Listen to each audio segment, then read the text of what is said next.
नमस्कार दोस्तों, आपके अपने फेवरेट यूट्यूब चैनल पर आपका स्वागत है। मैं सुरेश कुमार एक बार फिर से आपका दोस्तों लगभग डीसी जनित्र का पार्ट ए जारी कर दिया गया है। तो अभी तक आप पार्ट ए नहीं देखे हो तो एक पार्ट नंबर 1 जरूर देखना। साथ ही अगर आप IAS CBT एग्जाम की तैयारी कर रहे हो तो इस चैनल के माध्यम से सभी प्रकार के पेपरों का एनालिसिस करा जाता है। साथ ही अगर आपको पेपरों की PDF चाहिए तो आप डिस्क्रिप्शन जाइए, वहाँ पर टेलीग्राम ग्रुप ज्वाइन करो, वहाँ पर सभी प्रकार के पेपर अवेलेबल है। अब साथ ही दोस्तों अगर आप चैनल को अभी पहली बार विजिट कर रहे हो या देख रहे हो तो इस चैनल को सब्सक्राइब करो, बेल आइकन को प्रेस करो, जिससे आपको अगली क्लास का नोटिफिकेशन मिल जाएगा। तो दोस्तों इस चैनल के माध्यम से सभी प्रकार के पेपर का एनालिसिस कराया जाता है। तो आज पार्ट 2 करते हैं और लगभग 40 क्वेश्चन है। तो दोस्तों वीडियो में लास्ट तक जरूर बने रहना, जिससे आपके सारे क्वेश्चन क्लियर हो जाएंगे। तो आपका क्वेश्चन क्या है दोस्तों, इसमें आपका क्वेश्चन है दोस्तों, ये क्वेश्चन क्या है, क्वेश्चन है कंपाउंड जनित्र के संबंध में निम्न में से कौन सा सत्य है, यानी इन चारों कथनों में से कौन सा कथक सत्य है। तो पहला देखो, आर्मेचर के श्रेणीक्रम में जोड़ा गया सीरीज फील्ड वाइंडिंग तार और कम लपेट वाला बनाया जाता है। सही बात है कि आर्मेचर के श्रेणीक्रम में जो सीरीज फील्ड वाइंडिंग होता है वह मोटे तार और कम लपेटों का बनाया जाता है। करेक्ट आंसर एक सही भी, ये भी सही है। बी देखते हैं, इस जनित्र में फील्ड वाइंडिंग 2 भागों में विभक्त होती है। सही बात है। सी है, आर्मेचर के समांतर क्रम में जोड़ा गया शंट फील्ड वाइंडिंग पतले तार और अधिक लपेट, ये भी सही है। उपरोक्त सभी। तो दोस्तों इसका पहले का करेक्ट आंसर आएगा डी। क्वेश्चन नंबर आपका 52 नंबर है दोस्तों। क्वेश्चन क्या है दोस्तों, क्वेश्चन है दोस्तों आपका यानी सही को चुने, यानी कुल मिला के यहाँ पर आपको सही कथन को चुनना है। अब इन चार में से कथन कौन सा सही है। तो दोस्तों पहला देखो, डिफरेंशियल कंपाउंड जनित्र शंट फील्ड के फ्लक्स एक दूसरे के विपरीत कार्य करते हैं तथा परिणामी फ्लक्स दोनों का अंतर होता है। सही है ये भी। सोबर कंपाउंड जनित्र, लेवर कंपाउंड जनित्र, अंडर कंपाउंड जनित्र के 3 प्रकार, ये भी सही है। डिफरेंशियल कंपाउंड जनित्र एवं कम्युलेटिव कंपाउंड जनित्र 2 प्रकार के होते हैं। उपरोक्त भी। तो दोस्तों इसमें भी क्या आएगा डी। क्वेश्चन नंबर 53 नंबर है दोस्तों। क्वेश्चन क्या आपका, क्वेश्चन आपका दोस्तों निम्नलिखित में से कौन कौन सी क्षति डीसी जनरेटर में होती है। तो बता दोस्तों कौन कौन सी क्षति डीसी जनरेटर में होती है। तो दोस्तों ताम्र क्षति होती है, लोह क्षति होती है, यांत्रिक क्षति, उपरोक्त सभी। तो इसमें क्या आएगा आंसर डी। क्वेश्चन नंबर 54 है दोस्तों, ये क्षति लोड के साथ परिवर्तित होती है। तो बताओ दोस्तों इन चारों क्षतियों में से कौन सी क्षति है जो लोड के साथ परिवर्तित होती है। दोस्तों ताम्र क्षति है जो लोड के साथ क्या होती है, परिवर्तित होती है। क्वेश्चन 55 नंबर है दोस्तों। क्वेश्चन क्या आपका, सही सूत्र चुनी। तो दोस्तों इन चारों में से सही सूत्र कौन सा है। तो दोस्तों यांत्रिक दक्षता बराबर होता है उत्पन्न विद्युत शक्ति बटे इनपुट शक्ति इंटू 100। तो पहले का करेक्ट 55 का करेक्ट आंसर आएगा ए। काफ़ी अच्छा क्वेश्चन है दोस्तों ये। क्वेश्चन नंबर 56 नंबर है। क्वेश्चन क्या है, डीसी जनरेटर की दक्षता होती है। तो बताओ दोस्तों डीसी जनरेटर की दक्षता क्या होती है। दोस्तों वो 85 से 95% होती है। तो 56 क्वेश्चन हो चुके हैं। 57 नंबर क्वेश्चन देखते हैं क्या क्वेश्चन है दोस्तों आपका। और 57 नंबर क्वेश्चन है दोस्तों आपका ये। और क्वेश्चन क्या है दोस्तों आपका, इनमें से किसके द्वारा जनरेटर की विद्युत दक्षता ज्ञात की जाती है। तो बता दोस्तों जनरेटर की विद्युत दक्षता किससे ज्ञात करेंगे। तो आउटपुट विद्युत शक्ति बटे उत्पन्न यांत्रिक शक्ति इंटू 100। करेक्ट आंसर क्या आएगा ए। क्वेश्चन नंबर 58 है दोस्तों। क्वेश्चन क्या आपका, क्वेश्चन है निम्नलिखित किस कारण से जनरेटर को समांतर क्रम में चलाया जाता है। तो बता दोस्तों किस क्रम में समांतर क्रम में चला जाता है। तो दोस्तों जनरेटर को हम करते हैं सप्लाई की स्थिरता रखना, ये भी सही है। जब और कैसी आवश्यकता हो तो अतिरिक्त इकाई लगाने की सुविधा देता है, ये भी सही है। मरम्मत की सुविधा देता है तथा फलस्वरूप कम ब्रेक डाउन होते हैं। उपरोक्त सभी, उपरोक्त तीनों।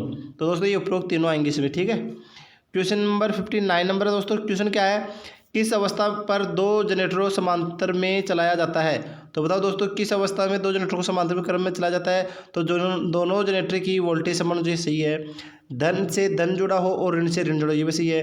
जनरेटर की क्षमता समान होनी चाहिए, ये भी सही है। तो इसका करेक्ट आंसर है दोस्तों इनमें से सभी। क्वेश्चन नंबर 60 है दोस्तों। क्वेश्चन क्या आपका, क्वेश्चन आपका दोस्तों क्या होगा जब समांतर में चल रही 2 जनरेटरों में से एक जनरेटर हटा लिया जाए।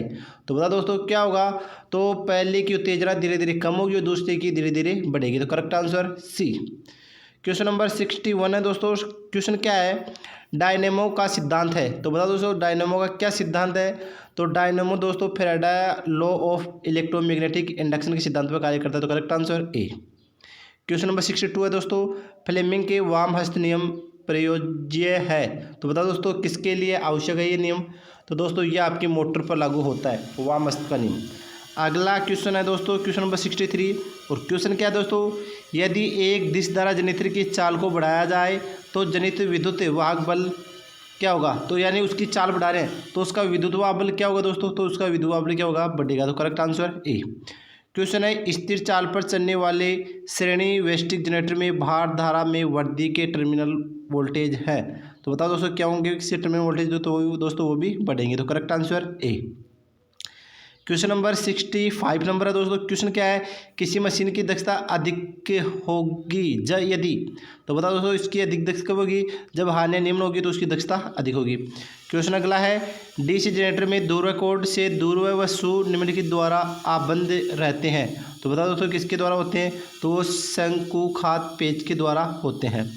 क्वेश्चन नंबर 67 है दोस्तों। 67 नंबर क्वेश्चन क्या आपका, क्वेश्चन है दोस्तों आपका डीसी जनरेटर में उत्पन्न ईएमएफ निम्नलिखित के समानुपाती होता है। तो बताओ दोस्तों किसके समानुपाती होता है ईएमएफ, तो दोस्तों वो आर्मेचर की चाल के होता है। क्यों, क्योंकि दोस्तों एन बराबर होता है ई बी बटा फाई, तो बैक ईएमएफ वो ये एक दूसरे के समानुपाती होता है, तो वो फाई जेड एन बटा 60 वो भी होता है दोस्तों, ठीक है। अगला क्वेश्चन है दोस्तों आपका क्वेश्चन 68 नंबर है। क्वेश्चन है शंट जनरेटर में सामान्य खालिस्तान वोल्टेज बनाना रुक जाता है जब, तो बताओ दोस्तों कब रुक जाता है, तो आयरन की संतृप्ति यानी सेचुरेशन होने पर, यानी उसकी लास्ट अवस्था होने पर वह रुक जाता है। क्वेश्चन 69 नंबर है दोस्तों। और क्वेश्चन क्या आपका, क्वेश्चन है यंत्र हिस्टैरिसीस और एडिगन द्वारा की 200 से मुक्त रहता है। तो बताओ दोस्तों क्या मुक्त रहता है, तो दोस्तों वो स्थिर विद्युत मुक्त रहती है इन स्थितियों से। अगला क्वेश्चन है दोस्तों आपका, क्वेश्चन क्या है, क्वेश्चन है दोस्तों आपका डीसी मोटर में एक दिशीय आघूर्ण निम्नलिखित में से किसकी सहायता से उत्पन्न किया जाता है। तो बताओ दोस्तों किसकी सहायता से किया जाता है, तो कम्यूटेटर की सहायता से किया जाता है। क्वेश्चन नंबर 71 है, मशीन की दक्षता में वृद्धि की जा सकती है। तो बताओ दोस्तों मशीन की दक्षता में हम वृद्धि कैसे कर सकते हैं, तो हानियाँ घटाकर उसकी दक्षता हम कम कर सकते हैं। क्वेश्चन है दोस्तों आपका आर्क वेल्डिंग में प्रयोग होने वाला जनरेटर है। तो बताओ दोस्तों आर्क वेल्डिंग में कौन सा जनरेटर प्रयोग किया जाता है, तो वो कम्यूटेटिव कंपाउंड जनरेटर प्रयोग किया जाता है। अगला क्वेश्चन है, एक डीसी मशीन में भिन्नात्मक पिच कुंडली खालिस्तान प्रयोग की जाती है। तो बताओ दोस्तों कौन सी की जाती है, तो वो की जाती है ताम्र हानि को कम करने के लिए। क्वेश्चन 74 नंबर है दोस्तों। क्वेश्चन क्या आपका 74 नंबर क्वेश्चन है दोस्तों आपका, एक विलगित उत्तेजन यानी सेपरेटरी एक्साइटर जनरेटर में क्या होता है दोस्तों, तो उसमें होता है दोस्तों क्षेत्र वार्निंग को बाह्य डीसी स्रोत से उत्तेजित किया जाता है। किसके द्वारा किया जाता है दोस्तों, वो आपका किया जाता है आपका शंट जनरेटर के द्वारा। अगला क्वेश्चन है, कम्यूटेटर सेगमेंट्स के बीच इंसुलेशन होता है। तो बता दोस्तों कौन सा इंसुलेशन होता है, तो दोस्तों आपका माइका यानी अभ्रक होता है। क्वेश्चन नंबर 76 नंबर है दोस्तों। क्वेश्चन क्या आपका 76 नंबर क्वेश्चन है दोस्तों, डीसी शंट जनरेटर में किस प्रकार की वार्निंग होती है। तो बता दोस्तों डीसी शंट जनरेटर में किस प्रकार की वार्निंग होती है, तो दोस्तों इसमें शंट फील्ड वार्निंग होती है। क्वेश्चन अगला है 77 नंबर, डीसी जनरेटर की रेटिंग खालिस्तान में होती है। तो बता दोस्तों किस में होती है, तो वो किलो वाट में होती है। किस में होती है, किलो वाट में। ट्रांसफार्मर और आप अल्टरनेटर की पूछे तो वो केवी में होती है। डीसी मोटर की पूछे या उसके एसी मोटर की पूछे तो वो एचपी में होती है दोस्तों। अगला क्वेश्चन है, लेप वार्निंग में समांतर पथों की तुलना में दूर की संख्या होती है। दोस्तों आपको ये लेप वार्निंग पूछ रहा है, तो लेप वार्निंग में समांतर पथों की संख्या क्या होगी दोस्तों, तो दोस्तों लेप वार्निंग में समांतर पथों की संख्या होती है, तो दोस्तों वो होती है आपका 78 नंबर में होती है। तो बताओ दोस्तों कितनी होती है वो, तो दोस्तों वो उसके बराबर होती है। ध्यान रखना कैसे, क्योंकि लेप में क्या होता है, लेप वार्निंग में उसमें होता है ए बराबर पी, यानी जितने पोल होते हैं उतनी समांतर पथों की संख्या होती है। अगर आपकी वेव पूछता तो वेव में क्या होता है दोस्तों, वहाँ पर ए बराबर 2 हो जाता है। ठीक है दोस्तों। क्वेश्चन नंबर 79 नंबर है दोस्तों। क्वेश्चन क्या है, डीसी जनरेटर में शाफ्ट पर ऐसा क्या लगा होता है जिससे वार्निंग ठंडी होती रहती है। तो बताओ दोस्तों क्या लगा रहता है, तो वो लेमिनेटेड कोर होती है, इसके कारण क्या होता है कि वो ठंडी रहती है। अगला क्वेश्चन है दोस्तों, क्वेश्चन आपका है डायनेमो का सिद्धांत है। तो बताओ दोस्तों डायनेमो का सिद्धांत देने को लगे, डायनेमो के सिद्धांत पर कार्य करता है, तो वो Faraday law of electromagnetic induction के सिद्धांत पर कार्य करता है। क्वेश्चन 81 नंबर है दोस्तों। क्वेश्चन क्या आपका, क्वेश्चन दोस्तों डीसी जनरेटर में अवशिष्ट चुंबकत्व का क्या कार्य है। तो बताओ दोस्तों अवशिष्ट चुंबकत्व का क्या कार्य है, तो वोल्टेज का निर्माण करता है। Correct answer B. Question number 82 है दोस्तों। और क्वेश्चन क्या है, डीसी जनरेटर में निम्नलिखित में से किस तरह से कनेक्ट होने के अवशिष्ट चुंबकत्व यानी रेजिडुअल मैग्नेटिक को मौजूदगी महत्व नहीं होगी। तो बताओ दोस्तों क्या महत्व नहीं होगी, तो सेपरेटरी एक्साइटेड जनरेटर में इसका कोई महत्व नहीं होता है। अगला क्वेश्चन है दोस्तों आपका 83 नंबर, और क्वेश्चन आपका रोटर शाफ्ट को सपोर्ट देने के लिए जिस बेरिंग का उपयोग किया जाता है वह सामान्य है। तो बताओ दोस्तों कौन सा बेरिंग है वो, तो वो बॉल बेरिंग होता है। तो correct answer A. Question number 84 है, लेफ वार्निंग सबसे ज़्यादा उपयोगी होती है। तो बताओ दोस्तों लेफ वार्निंग का सबसे ज़्यादा उपयोग कहाँ किया जाता है, निम्न वोल्टेज और उच्च धारा मशीनों में इसका उपयोग किया जाता है। तो करेक्ट आंसर है सी। क्वेश्चन नंबर 85 नंबर है दोस्तों, क्वेश्चन क्या आपका, क्वेश्चन है एक उत्तेजक निम्न के अलावा कुछ नहीं होता है। तो बताओ दोस्तों इनमें से कौन सा है जो ओनली उत्तेजक के अलावा इनमें से कोई सा भी नहीं होगा। तो बताओ दोस्तों उसका करेक्ट आंसर क्या आएगा। तो दोस्तों शंट जनरेटर होता है, यही उत्तेजना के लिए काम में आता है। आपकी ये शंट मोटर श्रेणी जनरेटर ये काम नहीं आएंगे। तो इसका करेक्ट आंसर क्या आएगा बी। क्वेश्चन अगला है, डीसी जनरेटर में भारी मात्रा में विद्युत धारा उत्पन्न करने हेतु किस प्रकार की वार्निंग को वरीयता दी जाती है। तो बताओ दोस्तों किस वार्निंग को वरीयता दी जाती है, तो वो लेप वार्निंग को वरीयता दी जाती है। क्वेश्चन 87 नंबर है दोस्तों, क्वेश्चन क्या है, वेल्डिंग जनरेटर में सामान्य होता है।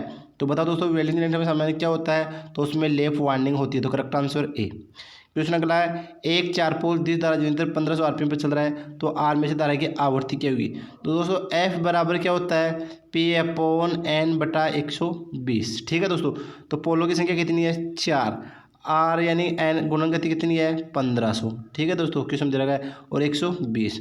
दोस्तों इस जीरो से ये जीरो कट गई, 4 3 12 और 3 पंजो 15, तो 50 SZ इसका करेक्ट आंसर आएगा, यानी सी इसका करेक्ट आंसर आएगा। क्वेश्चन लास्ट है दोस्तों, और क्वेश्चन क्या है दोस्तों, एक दिश धारा जनरेटर में 8 समांतर परिपथ और धारा संग्रह करने हेतु 16 ब्रश का प्रयोग किया जाता है। यदि प्रति ब्रश विभव का पात 1 वोल्ट हो तो प्रेरित विद्युत बल में कमी होगी। दोस्तों 16 ब्रश है और प्रति ब्रश में विभवपात यानी उसका वोल्टेज पाता था वो 1 वोल्ट होता है। तो दोस्तों इसमें कितना होगा, तो दोस्तों पथ कितने हैं, समांतर पथ 8 है और ब्रश कितने हैं 16 है। तो 16 दूना 32, तो सॉरी दोस्तों 8 दूनी 16। तो दोस्तों इसका करेक्ट आंसर आएगा 2 वोल्ट। ये क्या करेगा आपका प्रेरित विद्युत बल में कमी लाएगा। तो करेक्ट आंसर क्या आएगा इसमें ए। तो दोस्तों ये आपकी क्लास कंप्लीट हो चुकी है, फिर नेक्स्ट वीडियो में मिलेंगे, तब तक के लिए थैंक यू दोस्तों।